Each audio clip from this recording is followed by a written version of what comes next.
organic, unpredictable, unknown, lovely, beautiful, a sense of fulfillment. This is part of the pleasures of life and not the chores of life.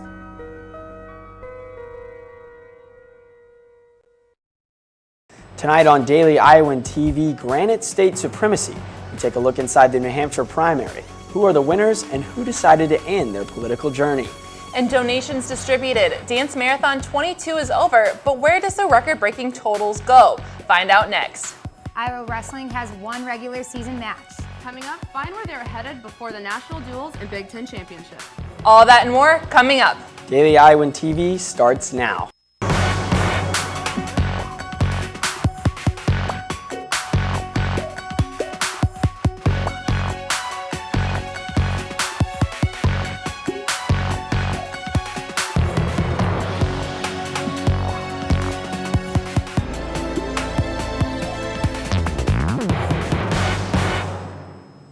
Good evening and thanks for joining us. I'm Andrew Roberts. And I'm Kelsey Sanger.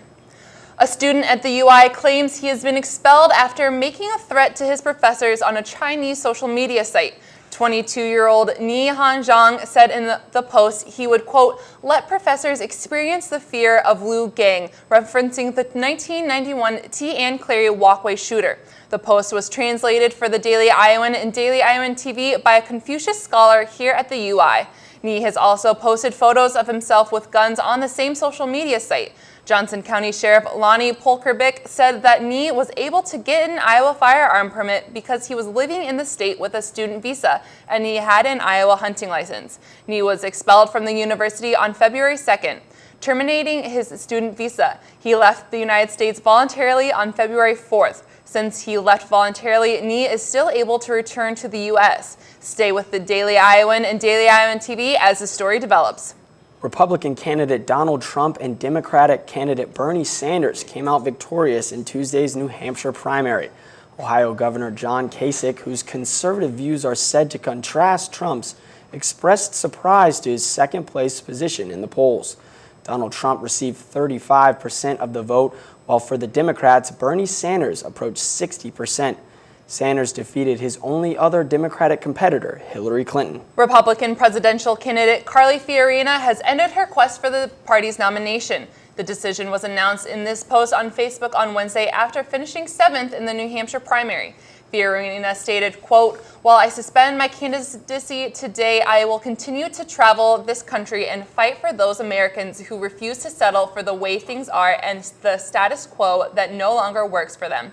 Fiorina used the opportunity to express her views on various policy platforms. She finished with less than 2% support in the Iowa caucus. Along with Carly Fiorina, New Jersey Governor Chris Christie has also decided to cut his ties with the race after finishing with just 7% of the New Hampshire votes. The Republican presidential candidate made the announcement after expressing disappointment in his ranking despite the amount of energy and money he put towards his campaign. Christie returns to New Jersey with almost 2 years remaining on his current term. For Dance Marathon participants and those who donated to this great cause, where is your money going? $2.4 million were raised in this year's push to support children and families fighting with pediatric cancer. Ryan Scott has a story on this organization's plans for all they collected. This year, the University of Iowa's Dance Marathon raised over $2 million. When I asked a member of Dance Marathon how that money is used to support the families of children with pediatric cancer, this was the response. It was straight to the Children's Hospital at the University of Iowa, especially towards the patients who are suffering from pediatric cancer and their families. In order to get a more accurate answer, I spoke with Dan Cobb, the executive director of Dance Marathon, to find out more. We also have the opportunity to fund a lot of larger projects too.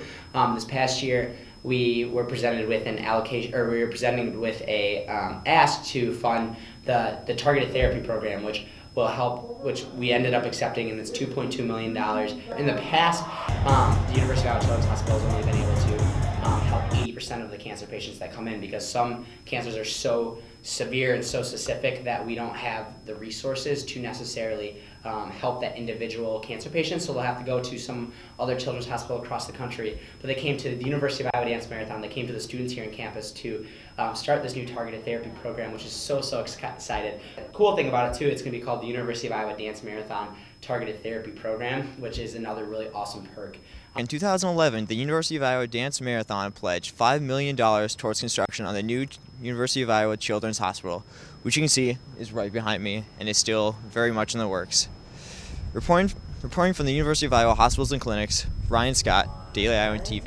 Officials in the Flint, Michigan water crisis are under investigation and may face manslaughter charges if found to have been negligent on the job. After switching suppliers, the Michigan tap water has caused children blood levels to rise, sparking fears of permanent neurological damage. In certain cases, the water has been deemed toxic waste. Michigan officials believe the investigation could end with multiple outcomes, including the possibility of workers facing manslaughter charges.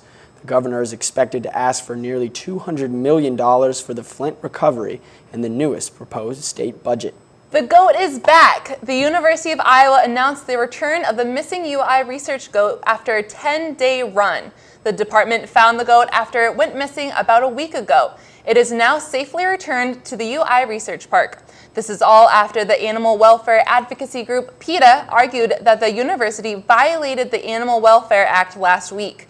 University officials could not answer any specific questions about the goat's capture, but expressed how happy they were to have the goat back in its warm pen. Well, Kelsey, it has been mighty cold the past few days. How about it? It sure has. We're glad the goat is back where it's warm. Let's see if our temperatures will warm up too. Over to Melanie Taylor at the Weather Studio. Thanks, guys. The good news is that we won't be seeing any snow in the next couple days. The bad news is that the cold weather isn't going anywhere. Thursday morning, it will be partly sunny with temperatures around 8 degrees. As we move into the afternoon, temperatures will increase to 19 degrees. Thursday evening, temperatures will go up slightly to 20 degrees with a mostly cloudy sky. Taking a look at the rest of the week, Friday will be sunny with a high of 21 and a low of -3 degrees. Temperatures will drop on Saturday for a high of 16 degrees and sunny sky.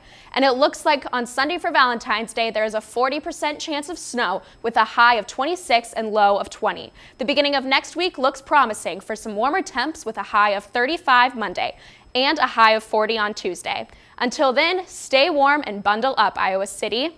That's all for now from the Weather Studio. Back to you guys at the desk. Researchers have been looking at the effects of students standing at their desks during the school day. They believe that in contrast to sitting in the classroom, standing students show more engagement in the coursework. Becca Scandon has the story. A recent study conducted by researchers from Texas A&M found that students who utilize standing desks in the classroom are more likely to participate than those using traditional classroom desks. Many have criticized the study due to its lack of a control group during the experiment. While some think that the results have been exaggerated, others believe that the basis of this study has merit. I think it's a fabulous idea. One of the things that we really focus on here in the College of Ed in all the different program areas is diversity and making sure that you're differentiating your lessons and differentiating how and meeting the needs of the students, how they learn.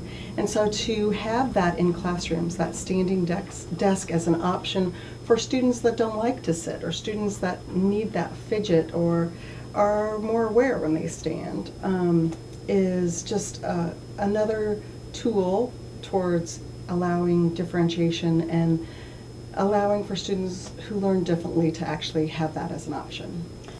Reporting from the College of Education, this is Becca Scadden for Daily Iowan TV. Well, it sure is a great time to be an Iowa sports fan. It is indeed, Kelsey. I feel like every team is just having great success this year, but let's toss it over to Jordan and Holly in the sports studio to find out more. Thanks, guys. Things are about to get crazy in the sports world in Iowa City. As men's basketball is flying high in the rankings at number 4 in the country, I think some people are forgetting about Iowa wrestling. And they shouldn't. The number 2 ranked Iowa wrestlers will host the Big Ten Championships right here in Iowa City. As exciting as it is for Brands and his crew to be where the heart of their fans are, they can't lose sight on their focus on the next one mentality. Exactly. And that next match comes up this Friday. Wrestling reporter Laura Belanda has more. Still undefeated and close to heading into the postseason, but first they'll head to Montana.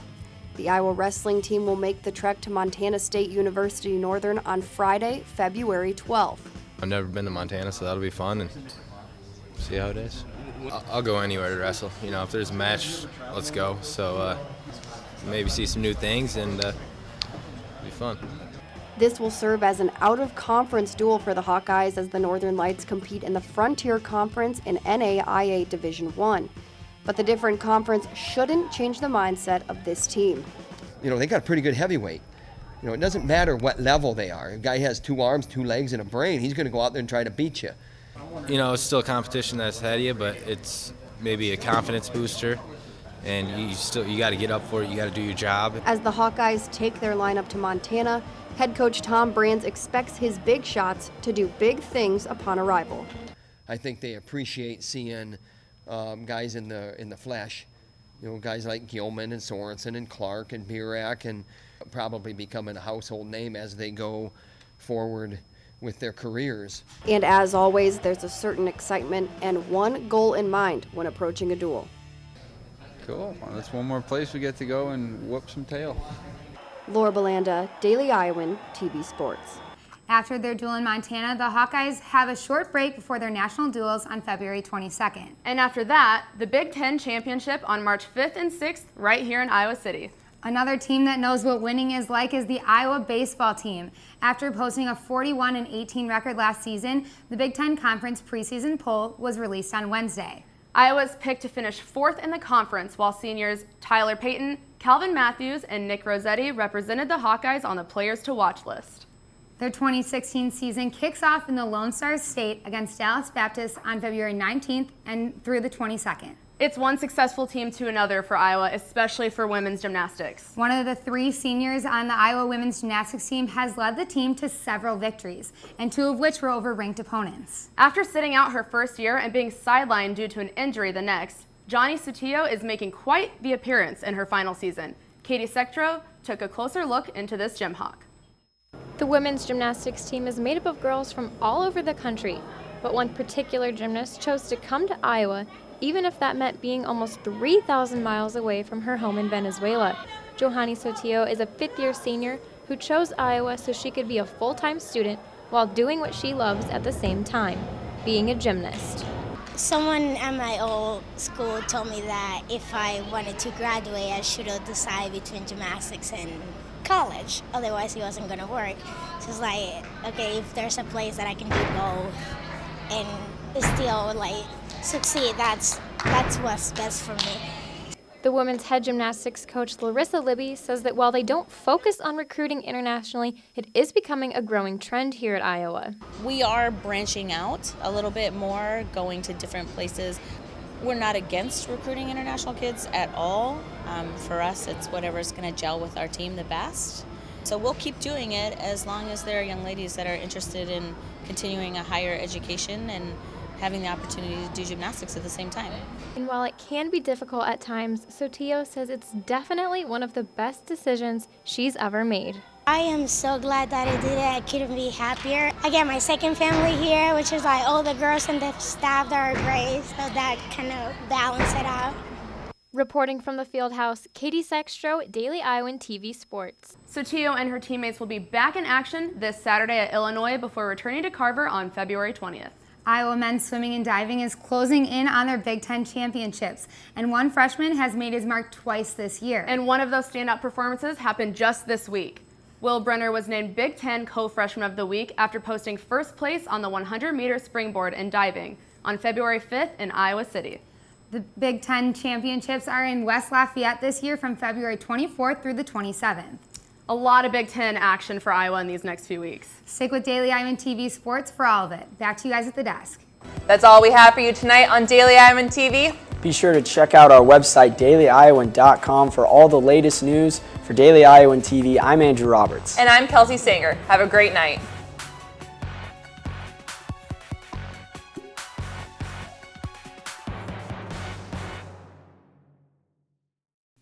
Can't pick up a copy of the Daily Iowan? Are you worried about how you're going to find out about the latest news in Iowa City and the University of Iowa? Well, look no further. You can download the Daily Iowan mobile app on your iPhone for the area's best news coverage. And you can also read and watch us on your iPad. You can always find current and past Daily Iowan stories at dailyiowan.com.